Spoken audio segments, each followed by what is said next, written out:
Hello and welcome to How I Hire. I'm your host, Roy Nodowitz, founder of an executive recruiting and leadership consulting firm called Noto Group, where my team and I have spent the last decade helping to build iconic consumer brands one hire at a time. You can visit us at notogroup.com to learn more. Please look for us on your favorite listening platform and leave us a review on Apple Podcasts.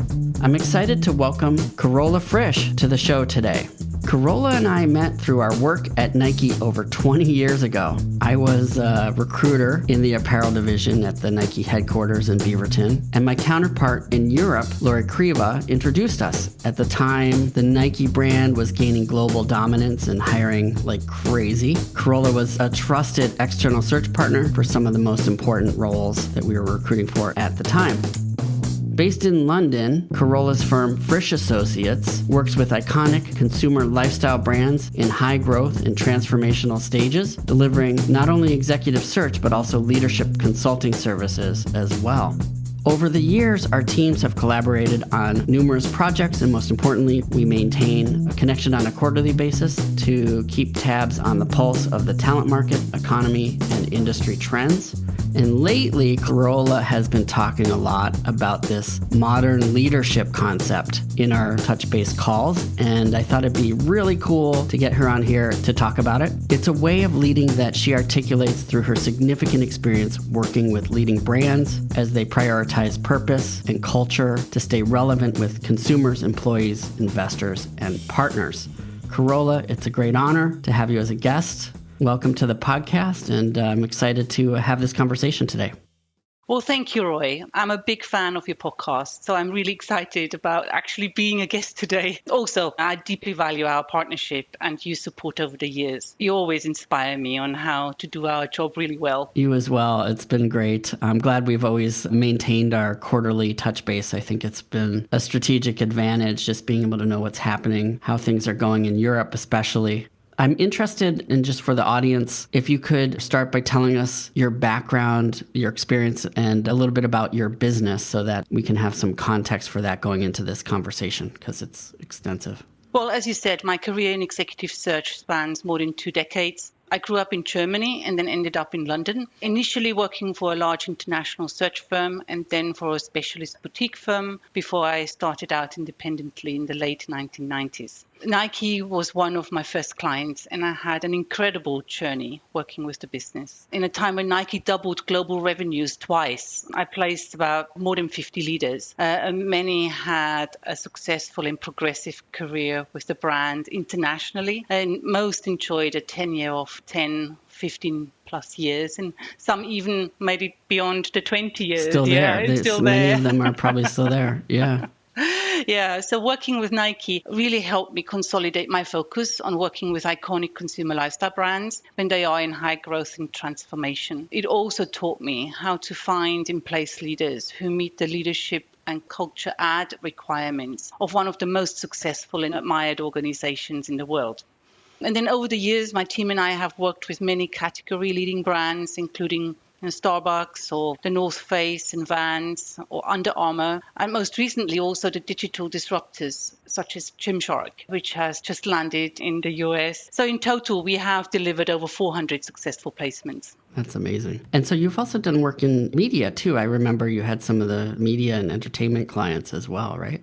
That's right. Yes, at the beginning, we worked for organizations such as Viacom or Sony Pictures, Columbia TriStar Studio. And those were really exciting times. And in a way, media, entertainment, and consumer brands, they're not that different. So what trends are you seeing in executive search right now?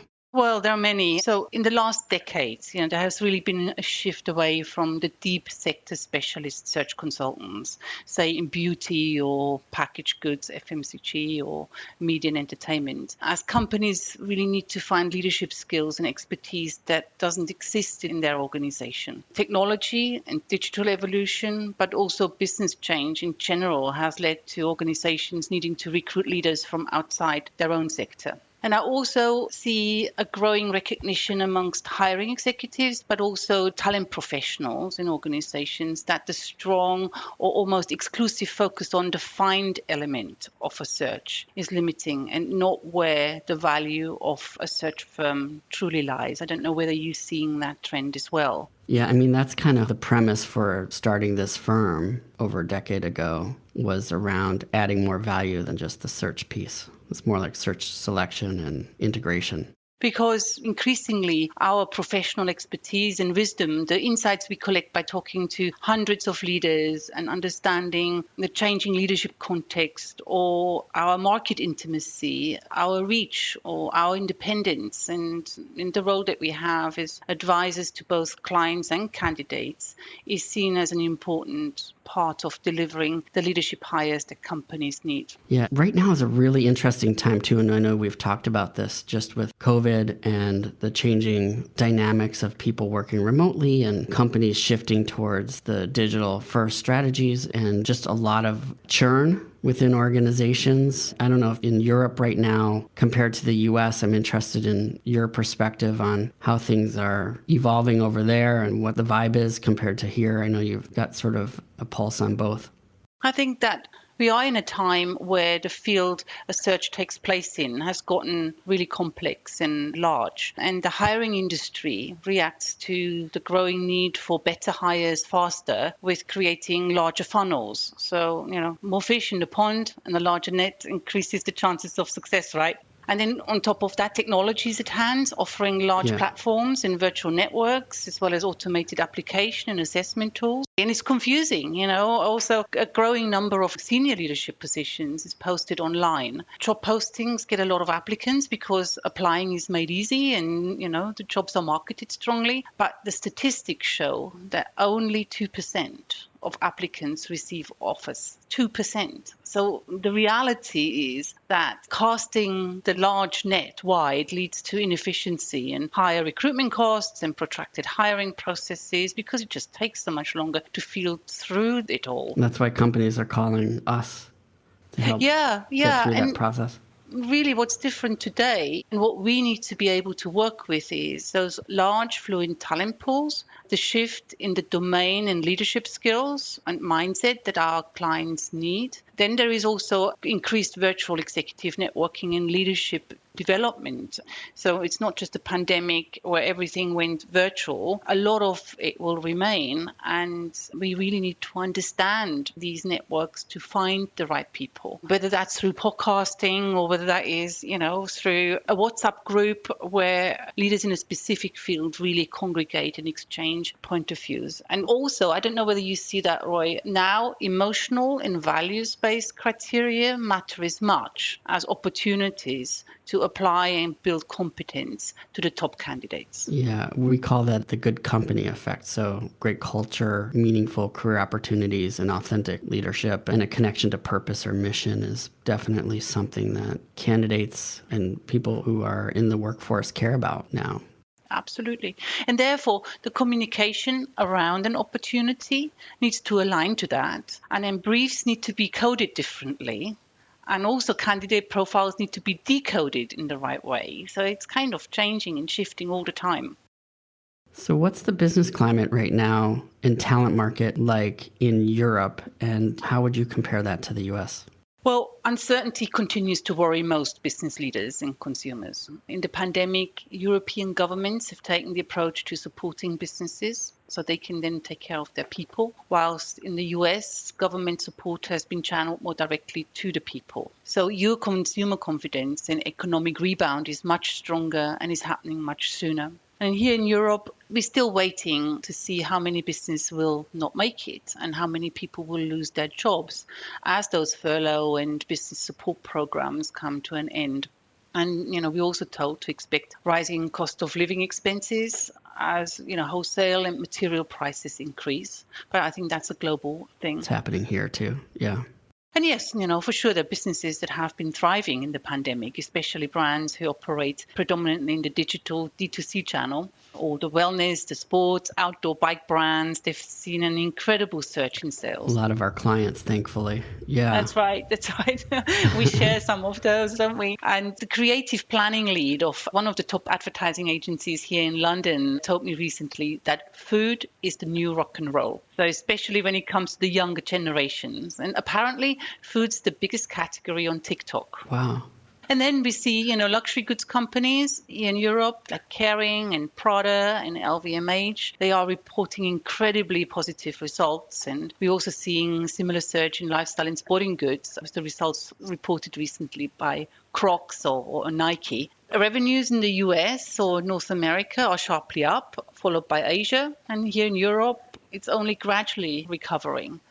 However, at large, the soaring revenues are just getting businesses back to pre-pandemic levels, and how it will play out in the long run, we'll have to see. We'll just have to live with the pandemic for a while, I guess. Yeah, it's been really interesting too, the virtual hiring and companies making those decisions without meeting candidates, especially with things potentially coming back a little bit with the variant, I think, and making decisions around when people come back to the office. I think a lot of that's been pushed out a little bit. So it'll be interesting to see. So what changes are you seeing in the way that CEOs, boards, investors, and executives think about leadership? I mean, that's kind of the reason why we thought it'd be great to have you on the podcast. It's a big question. It seems that there are not many aspects that are not changing right now. The key focus continues to be on business leadership. What drives strategic growth and what creates business value. Consumer centricity is very much at the center. Leaders must be able to create a value proposition that is relevant to and engages the consumer.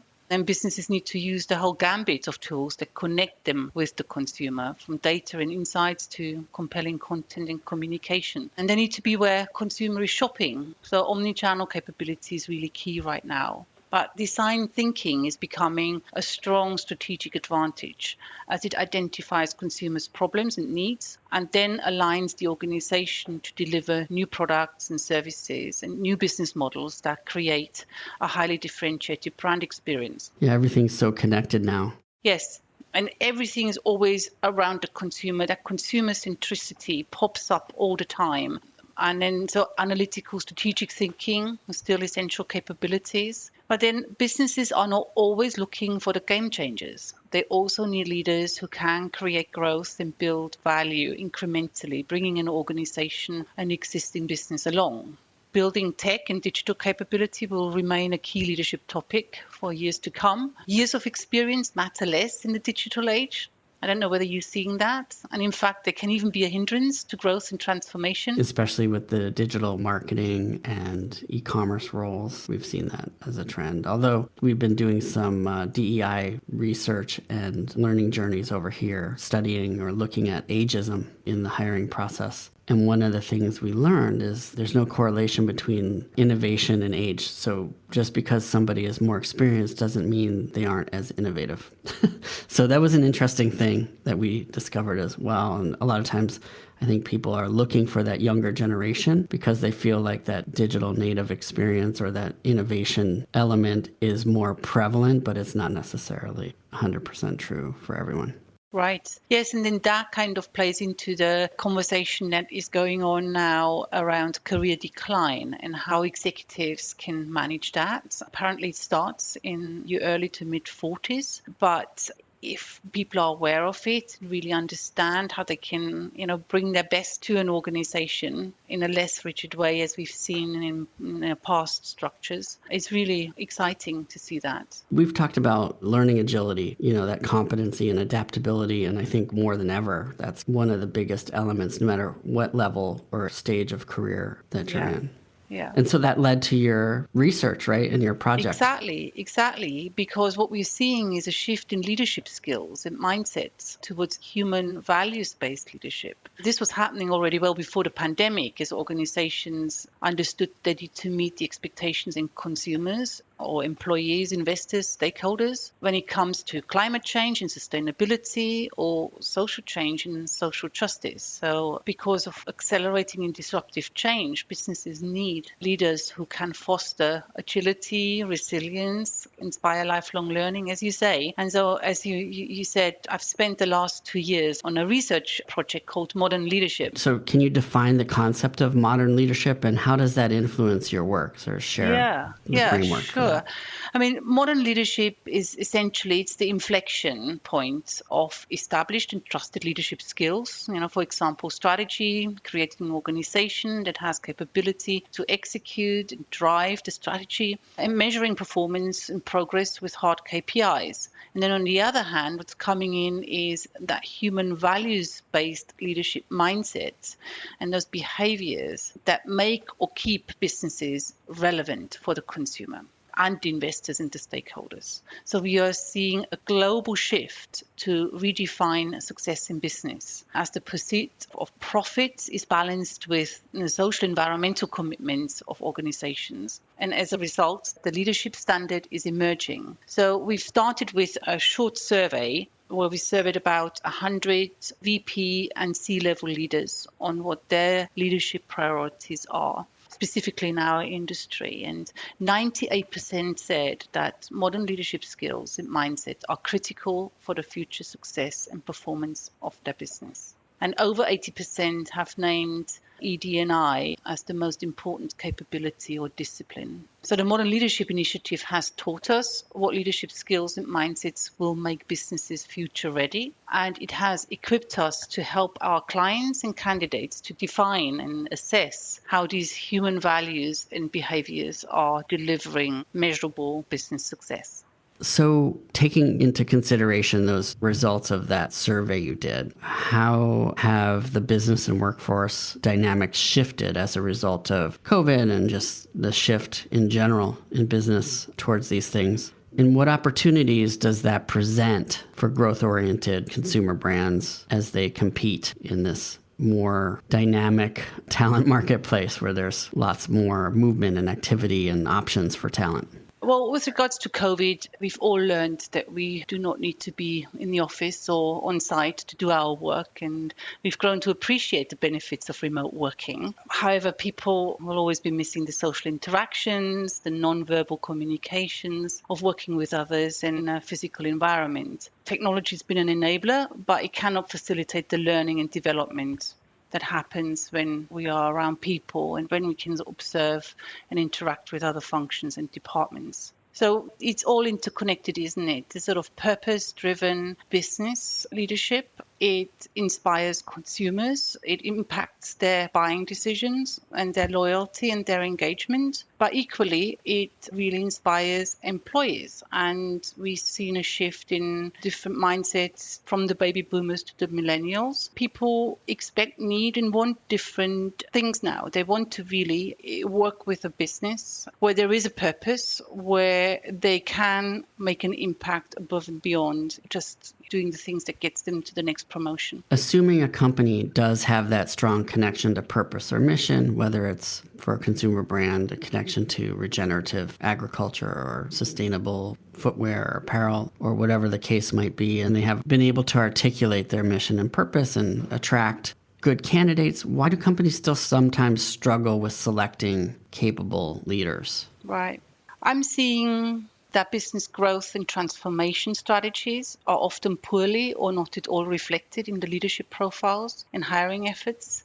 It often goes to, so where's that job description of the CMO, and it gets pulled out of drawer and it's almost like, let's go back 5 years. Data and insights on changing business challenges and external business and leadership contexts are not recognized or included. And often hiring decision makers and candidates are flying blind on what really matters in the role. And I also see there's a trend of new titles and types of roles that promise quick solutions for staying current and competitive. So appointments of chief transformation officers or chief digital or ED&I officers, they create focus and attention on a specific capability, but they're often short-lived. because the desired or required capability sits then in a silo, and the rest of the organization is continuing to operate in the old ways. We saw that with sustainability early on, where now, of course, it's in part of everybody's job description to some degree, especially in product creation and other areas of the supply chain. So is it that leaders aren't just spending enough time thinking about that context, thinking about the role and what they really need the person to accomplish? Why is it difficult to create a success profile? I think it's that process of what we touched on a bit earlier, the consultative process that we bring to the table. And our two businesses, they work in very much the same way, where we start out and we put the business of the client at the center of a search. And we understand their culture, their strategy, and their aspirations. And then we bring our expertise and insights, our understanding from the market and the leadership context of today to the table. And then, for example, consumer centricity again, digital communication and trading, but also digital sourcing and operational capabilities. They are sort of capabilities that consumer and lifestyle brands need right now.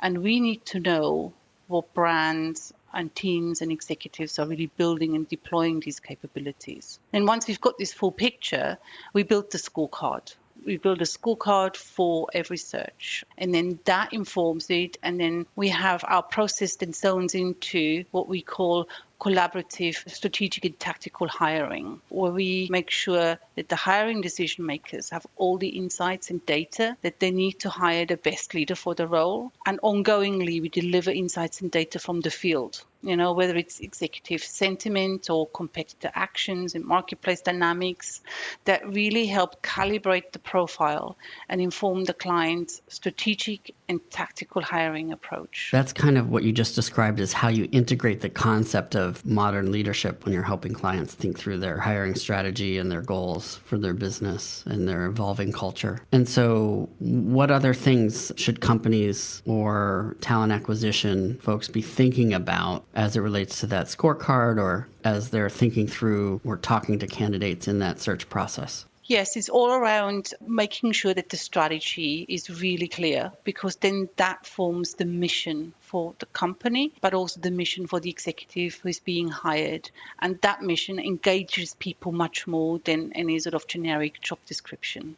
And the other thing where our firms differentiate themselves is we have an accelerated find and engagement approach. So our maxims here are, be precise in your messaging, be fast in finding and engaging potential candidates, and don't muddle identification find with outreach and engagement. And then that is wrapped up in an agile team process where, we have expertise in identifying the digital platforms and the hotspots where target candidates go and network, and we work with tech-powered candidate outreach and engagement. But we have also aligned how we sort or code and tap into the people in our network to the skills and experience and the mindset that define transformational leaders. And that's really that combination of modern leadership, the new skills and mindsets that are coming through or into play, but also don't forget what works. And, it's not about throwing out the old and bringing in the new.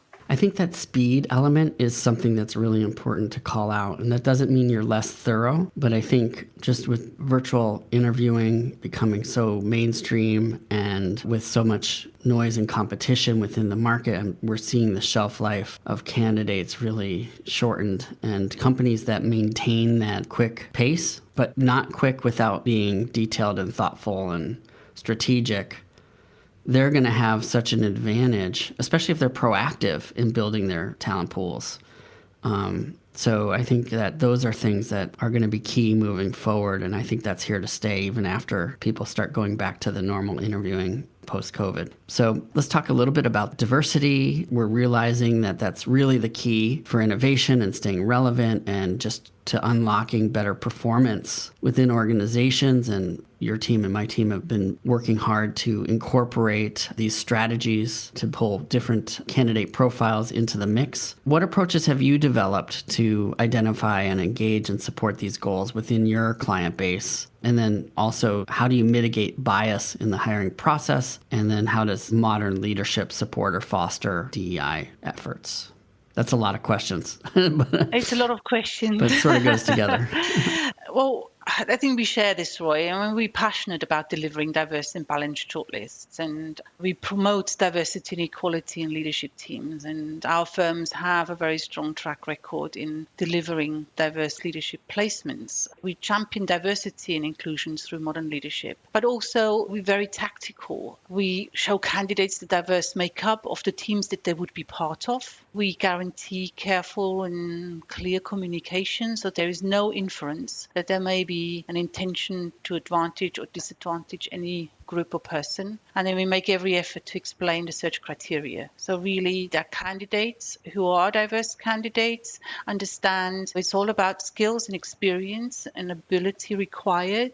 And we make sure that all candidates have a really positive experience and are reassured of our clients' commitments as well. And how can you eliminate bias? I think it's more around show, don't tell. And really, our networking community is highly diverse across culture and socioeconomic backgrounds, nationality and gender, and it's really mixed. And we stay connected and nurture our network through active immersion and engagement and continuous learning and training. This is really one of the superpowers of brands now to build diverse teams. We've been doing this educational process internally, but also with client engagements on the front end where we'll talk about the psychology of bias and what we're doing to make sure that we're considering all kinds of diversity, not just BIPOC candidates, but somebody who has a disability or things that you might not see visually, or maybe just even a different type of company or industry experience, like what you had talked about earlier. All bring unique and different perspectives and diversity. And I think what I'm seeing, which is really fantastic, is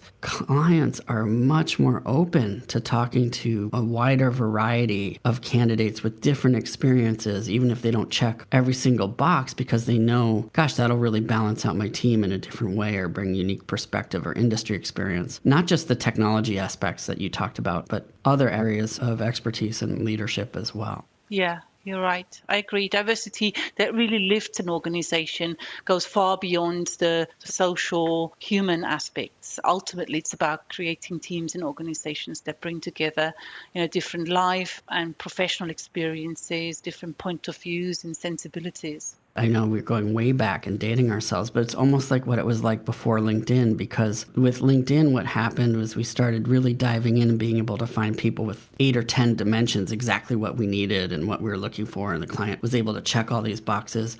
Before LinkedIn, it was like, oh, this person has good experience in this general area. And we couldn't necessarily find everyone in the whole universe.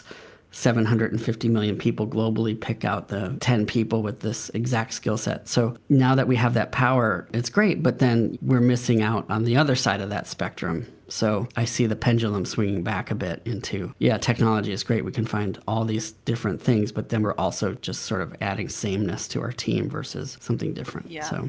Yeah, good human judgment, absolutely. It's so the key. What are the 3 things about modern leadership that hiring executives should take action on as they think about future hiring? Great question. I would say 1, modern leadership enhances business performance and value. It's not about altruism. It keeps businesses relevant to consumers, employees, investors, and stakeholders. So I would say find the link of a value or behavior that you need in a leader or that you need in your business to how it can have a positive impact on the business. And then this creates a foundation and it will guide you in first defining what the business needs and what to look for in candidates so they will be able to inspire and lead the team along those lines. And secondly, I'd say don't be overwhelmed by what first seems to be a fog of characteristics and attributes and values and behaviors. You don't need them all in a specific leader or in a role. Many are often rolled into one core value or mindset or behavior of a leader anyway. So if we stay with the example of diversity and inclusion, a product leader needs to be able to build and lead diverse teams, because diversity leads to higher creativity and innovation, and that will deliver better and more successful product. So you need to dig for real evidence on how a candidate thinks and operates in relation to diversity and inclusion. But then on the other hand, diversity may be less of a critical requirement with a commercial leader who works in the matrix, where collaboration, resilience, and the ability to drive change are critical leadership values for that role. And the third point, I would say, let go of any notion that a leader has to have all the answers and that asking questions is a sign of weakness. Lifelong learning and collaboration are the first principles of modern leadership. And normalizing the dramatic change and disruption that we all face will set you on a path of finding new opportunities and solving problems. If a leader can inspire a culture of curiosity and trust, the team and the organization will help them figure things out. Can you tell us about some of the projects you're working on currently and what types of things you're excited about? Yeah, work we're currently doing or have done recently is in digital trading and e-commerce and in marketing leadership roles, where digital content strategies and capabilities drive consumer engagement and connection. That's been a big theme in the last year or two. Or creative leadership roles that require expertise in design thinking to create consumer engagement through digital products and services. So it's a really exciting time where organizations are rethinking, not just what skill sets they need, what their strategy is going forward, how they differentiate themselves. It's also exciting in terms of creating a whole new work environment that flattens structures and enables people to work remotely. And that, again, increases diversity. So I think it's a really exciting time to do the work that we do right now. Yeah, that's awesome. And I have to say, too, a lot of search firms compete for work, obviously. And oftentimes we hit situations where there's a client in Europe or we're at capacity and you're one of the few colleagues that I can heartfeltly and 100% endorse and recommend to any client. And I know that you've done the same for us. And I really appreciate that partnership and your support and friendship over the years. And just even sometimes just talking shop is nice because, not many people really experience the same day-to-day lifestyle or, work lifestyle that we are, with all these things that are outside of our control and all the needs that companies have and things like that. So it's just been great to work with you like this over the years. Yeah, no, I enjoy hugely working with you and your team too, Roy. I think that there is definitely, a lot of common ground in terms of values and ethics and how we go about our work. But also, what we also share is that we are always looking what's next, for our own curiosity and to build our businesses so they stay relevant, for our own learning, but also to be there for our clients and help them navigate and figure it out. So true. Let's talk a little bit about how people can connect with you. So if somebody's interested in modern leadership or working with Frisch Search, how would they reach you? Via email, which is carola@modernleadership.net or carola@frischsearch.com. The two websites correspond with the email addresses, so it's www.modernleadership.net or www.frischsearch.com. For now, Modern Leadership is simply a community or platform where I share the learning and the insights we collect from conversations with leaders or leadership experts through posts and blogs and newsletters and a podcast. So if you've got any questions, if you would like to talk about something specifically, I'd love to hear from you. Please get in touch. They can sign up for that newsletter or that content through modernleadership.net. That's right. Yes, there's a sign up on the website, but also you can find me on LinkedIn, connect with me there.